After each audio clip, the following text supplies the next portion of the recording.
Hi అండి, అందరికీ నమస్తే. నేను మీ భాగ్యలక్ష్మి చెల్ల. మేమైతే తిరుపతి దర్శనంకి వెళ్ళామండి.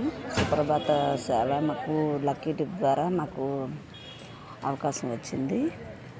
మేమైతే ఏప్రిల్ 18న మా అబ్బాయి వేసాడు డ్రాలోని. 1 అవర్ టైం ఉందన్న టైంలో మాకు డ్రాలో వేశాడు. అది ఏప్రిల్ 21న మాకు మా మ్యారేజ్ డే అండి. ఆ రోజు మాకు సెలెక్ట్ అయినట్టు మాకు మెసేజ్ వచ్చింది. మేమైతే జూలై 11న వెళ్ళామండి తిరుపతి. మాకు 9th వెళ్ళాము, 11th మాకు దర్శనం అన్నమాట. సుప్రభాత సేవ మాకు చాలా హ్యాపీగా, చాలా ఆనందం అనిపించిందండి. లైఫ్లో ఒకసారైనా సరే అలాంటి అనుభూతి పొందాలి. ఏడుకొండలవాడి ఆశీర్వాదం నిజంగా మాకు ఎప్పటికీ మర్చిపోలేని దర్శనం అనుకుంటాము. ఎందుకంటే మాకు ఇదివరకు ఒకసారి మాకు ఇన్సిడెంట్ జరిగిందంటే నాకు హెల్త్ బాగోకపోవడం వల్ల నిరాశగా వచ్చేసింది. అది మైండ్లో అలా పెట్టుకుని ఇప్పుడు అలా ఆలోచిస్తూ ఉండేవాళ్ళం. అది అంతా మరిపించడానికేమో ఆ ఏడుకొండలవాడు అలా మాకు ఎలా దర్శనం మాకు ఇచ్చాడు అనుకుంటాము. ప్రతి ఒక్క విషయం మాకు అంటే జీవితంలోని చెప్పుకోదగ్గ మాకు అంత మంచి దర్శనం అన్నమాట. సుప్రభాత సేవ అంటే అది మామూలు విషయం కాదు. అక్కడ మామూలుగా మనం దర్శనం వెళ్ళాలనుకుంటేనే ఇలా అక్కడ ఏముందని కూడా మనం చూడలేము. అలాంటిది ఒక అరగంట పైన మేము నిల్చున్నాము సుప్రభాతం చదివేటప్పుడు. తర్వాత సన్నిధి వల్ల వచ్చి స్వామివారిని నిద్ర లేపి సుప్రభాతం చదివారు. చదివిన తర్వాత మేమంతా ఇంకా ఆ ప్లేస్లో నిల్చొని ఎప్పుడు మనం చూడలేనివన్నీ చూడవచ్చు. చాలా అది మాటల్లో చెప్పలేమన్నమాట. అంత అనిపించింది అన్నమాట. మాకైతే చాలా హ్యాపీగా, చాలా ఆనందం అనిపించింది. ఇంకో విషయం ఏంటంటే మేము దర్శనం వెళ్ళే ముందు ఆ రోజు సాయంత్రం కూడా ఒకటి జరిగింది. మేము దారి మర్చిపోయి వెళ్ళామన్నమాట. మర్చిపోయి ఎలా వెళ్ళాలి అని చెప్పేసి మర్చిపోయి అలాగా వెళ్తూను దారి మర్చిపోయి ఒక వైఫ్ అండ్ హస్బెండ్ ఇద్దరు కూర్చొని ఉన్నారు. అక్కడ కూర్చొని ఈరోజు సాయంత్రం గరుడ సేవ ఉంది అని చెప్పేసి గరుడ వాహనం మీద స్వామివారిని ఊరేగిస్తారు అని చెప్పేసి. అయితే మనం ఎప్పుడు చూడలేదు, ఎప్పుడు కంగారుగా వెళ్ళడం చూసుకొని వచ్చేయడం తప్పితే మనకి ఇలాంటివన్నీ పెద్దగా తెలియదు అన్నమాట.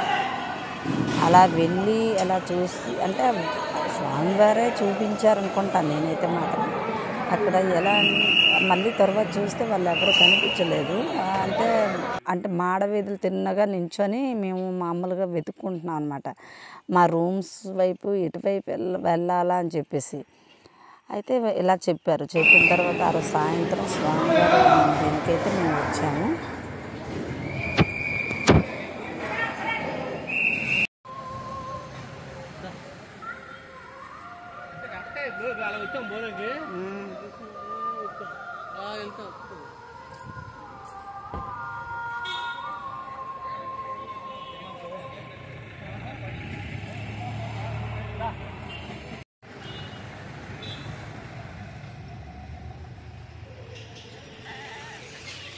ఇదే ప్లేస్లో నించొని మేము మాకు తెలియకుండా అలాగా ఎటు వెళ్ళాలి అని చెప్పేసి ఆలోచిస్తూ ఉన్నాం అనమాట.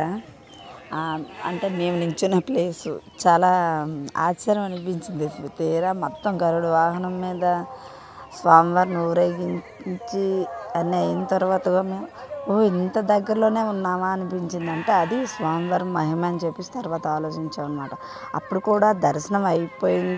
స్వామివారికి అంటే మాకు తెలియదు కదా సుప్రభాత సేవకి ఎన్ని గంటలకు వెళ్ళాలి, లైన్లో ఎక్కడి నించోవాలి ఏంటనేది మాకు తెలియదు. ఫస్ట్ టైం అనమాట. అందువల్ల మేమేం చేసామంటే ఫాస్ట్గా వెళ్ళిపోవాలి, ఇంకా లేట్ అయిపోతుంది కదా అని చెప్పేసి కంగారుగా అంటే గరుడ వాహనం అన్నారు, ఇంకెంతవరకు అవుతుందో ఏమో అని తెలియదు అని చెప్పేసి మేము కూర్చొని వెళ్ళిపోదాం అనుకునే టైంలో సరే కోలాటం తర్వాత ఇవన్నీ కాగడాలతో స్వామివారి ఇది సన్నాయి అన్నీ వినిపిస్తున్నాయి అన్నమాట. వినిపిస్తా అయితే వెళ్ళిపోదామనే టైంకి కూడా స్వామివారు అంటే నేనే రమ్మన్నాను మేము మీకు చూడడానికని చెప్పేసి మళ్ళీ ఎందుకు వెళ్ళిపోతారని చెప్పేసి మాకు ఆ శబ్దం వినిపించగానే మళ్ళీ కూర్చున్నాం అన్నమాట. కూర్చొని కూర్చున్నాము. స్వామివారిని తీసుకొచ్చారు, గరుడ వాహనం మీద ఊరేగించారు. ఆ ఊరేగింపుతో అలా వెళ్తూ స్వామివారు అలా వెళ్తూ ఉంటే మేము ఇలా నడుచుకుంటూ సైడ్ నుంచి అంటే అది మనకి దేవుడు కల్పించిన మనకి ఒక అవకాశం అన్నమాట. అంటే లైఫ్లో మీరు ఎప్పుడు చూడలేదు నన్ను ఇలాగా, మీరు అంటే జీవితంలో నన్ను మర్చిపోకూడదు అని ఒక ఇదనమాట. మాకైతే అలాగే చేశారు స్వామివారు, నిజంగా మర్చిపోలేనప్పటికీ మాకైతే చాలా ఆనందం అనిపించింది, చాలా హ్యాపీ అనిపించింది. ఎప్పటికీ మర్చిపోలేని అనుభూతి అనమాట. అది చాలా హ్యాపీ అనిపించింది. ఫస్ట్ లక్కీ డిప్పు అదే మాకు వేయడం ఫస్ట్ టైమే తగిలిందనమాట. అది మర్చిపోలేని దాని అంటే స్వామివారు ఎప్పటి నుంచో నేను నా మైండ్లో ఎప్పుడూ కలగనేది అనమాట. కళ్ళు మూసుకొని ఎప్పుడైనా సరే ఏడుకొండలవాడిని అలా ఎదురుగా చూడాలి అంటే కనీసం 2 నిమిషాలు 3 నిమిషాలైనా చూడాలని ఒక కోరిక ఉండేదన్నమాట. అలాంటిది నాకు ఇలాంటి అవకాశం వచ్చింది. నేనైతే చాలా హ్యాపీ. కానీ నేనైతే చూద్దాం అనుకునేది అలంకారంతో చూడాలని ఎప్పుడు కలగనేదాన్ని, అంటే ఊహించుకునేదాన్ని. కానీ స్వామివారికి ఏంటంటే తెల్లవారు సుప్రభాతంతో లేపుతారు కాబట్టి ఒంటి మీద ఆభరణాలు, స్వామివారికి ఏం ఆభరణాలు లేకుండానే మనకు చూపిస్తారనమాట. అదైతే మాత్రం నాకు నమ్మలేకపోయాను నేను చూసి. ఏడుకొండలు ఇలా ఉంటారా స్వామివారు అని చెప్పేసి నాకు అలాగ అనిపించింది అనమాట. చాలా హ్యాపీ, చాలా ఆనందం అనిపించిందండి. ఫ్రెండ్స్ మీకు కూడా ఇలాంటి అనుభూతి ఏమైనా ఉంటే మీరు కూడా నా కామెంట్ రూపంలో చెప్పండి ఫ్రెండ్స్. Thank you.